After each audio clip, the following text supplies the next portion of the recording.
Hello YouTube, back with the next Yu-Gi-Oh! Review, and today we're reviewing Structure Deck, the Dark Emperor, or the Dark Emperor Structure Deck in the trading card games. I mean, Konami has a way of kind of rearranging the names for us versus them. It's kind of a dumb idea, but I guess it helps you tell them apart in a sense. But this was a deck that was mostly based around using Macrocosmos, one of the main cards that is now banned, or at least at one. It's been this. I mean, the use of this deck has effectively gone down pretty drastically.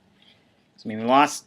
I mean, all the cards we could have used now are pretty well down to 0. And here's the main card in the list, Caius. It's the new Monarch they released in this structure deck entirely. Yes, it is ultra rare.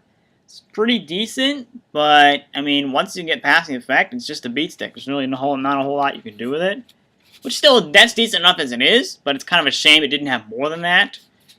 And granted, none of the other Monarchs did either, but I don't know. I mean, yes, it does get around a lot of cards that trigger their effects when they're destroyed.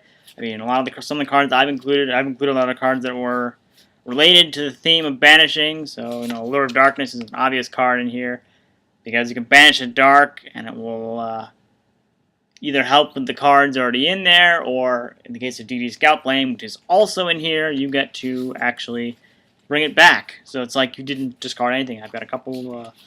Kaiku the Ghost Destroyer, which is also in this deck. I mean, a lot of the cards that involve banishing are in here. The Zoo the Soul Eater is in this as well. I've included a copy here. And they've reprinted some nice cards that were previously hard to get. Golden Homunculus, that was a comment. That was a super rare as a promo card in World Championship 2006, I believe. It's nice to see it in here as a comment. I mean, not all the cards in here are all that great, but I think most of them are actually going to be pretty useful. You'll still probably have to update it nowadays, especially with, I mean, like I said, I think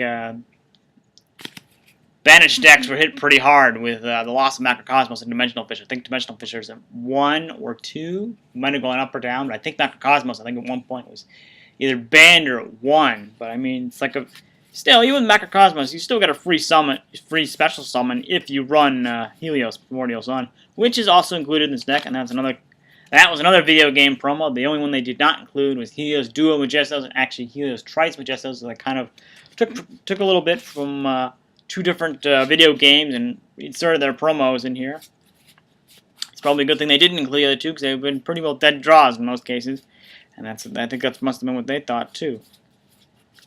Let's see, I've included, Dimensional Prison is an obvious choice. I mean, come on, it's like Sakaretsu Armor, but for banishing, but it does a lot more. It can get a lot more monsters than Sakaretsu can ever get.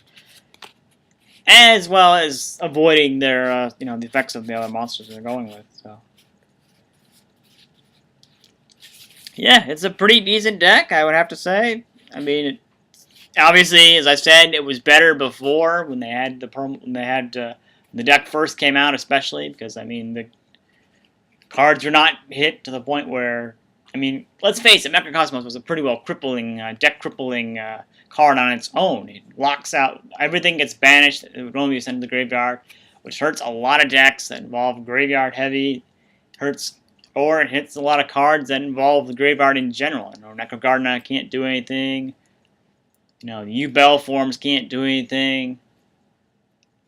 There's a lot of cards. Anything that involves going to the graveyard, Sandgang can't do anything, Witch can't do anything. Anything that involves the graveyard, especially nowadays where there are a lot more cards that say you could banish this card from your graveyard and then a whole lot of other stuff, they would all get hit by this card. They would not be able to do anything, and that's, I think, a lot of the reason why it got hit. Because not a lot of decks could do anything. Once it's activated, you're in trouble. You're probably major trouble. And it may benefit the player that's actually using it. Because they may obviously probably be using it to benefit off of it. And there's some decks that can still benefit from it, but not very many. But it's a pretty decent deck, even from today's standards. I mean, I've also had one of the other cards I've added, Anar's Ranchin, which will also let you get additional cards banished once it's destroyed. By any means, not just battle, but card effect as well.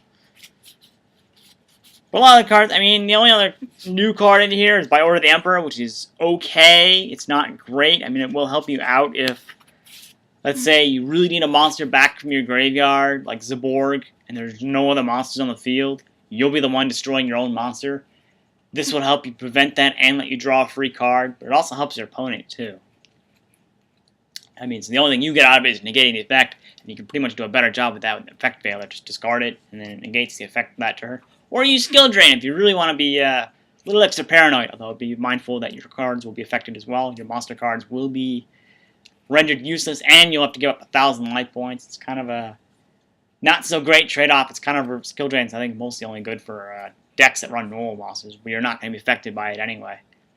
Or I guess in the sense where you use monsters that tribute themselves off the field, which is a cost, not an effect. That's why they don't get negated by Skill Drain.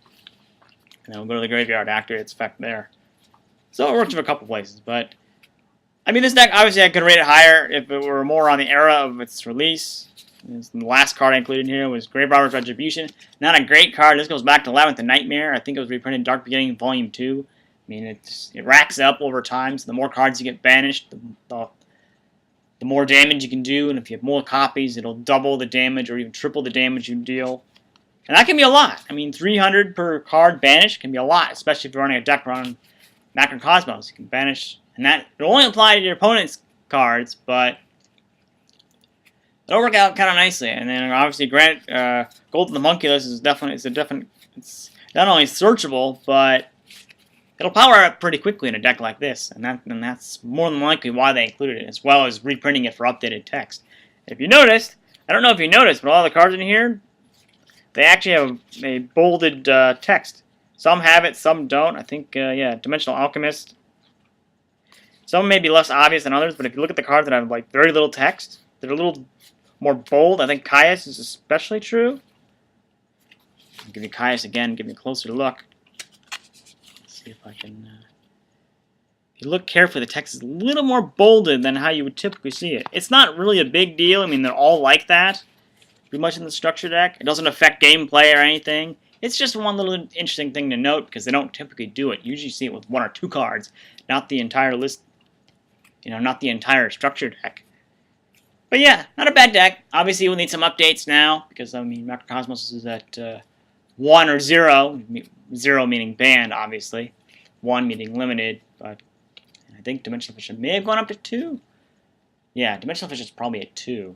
Because I mean, it's less, it doesn't hit as much, but yeah, pretty decent deck. So that's my review on the Dark Emperor structure deck. Thanks for watching.